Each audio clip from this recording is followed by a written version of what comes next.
Hello YouTube, Daniel here. Yeah, look what I found.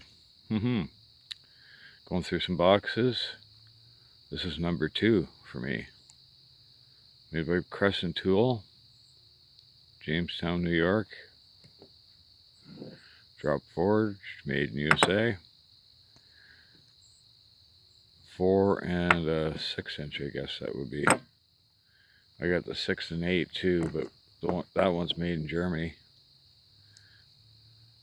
Works perfectly well.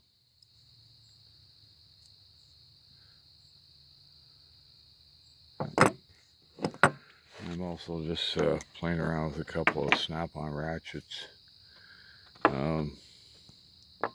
This one is really chowdered up, but the ball detent's good. This one's perfectly fine. Looks perfectly good. Ball detent is cooked. If anyone could tell me how easy it is to change that out, or what would be entailed in doing that, it'd be much appreciated. Because I really don't want to change these in. There's nothing wrong with the switches or anything. This is the only two that are kind of bad. I switched this one out and I got it working fine.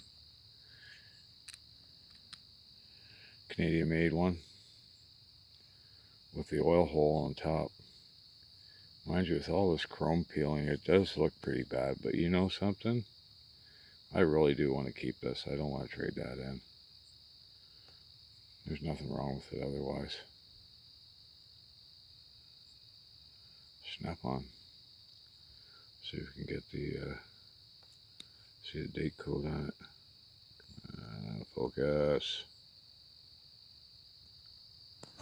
Focus, you son of a gun. 4. Yeah, it looks early. 5.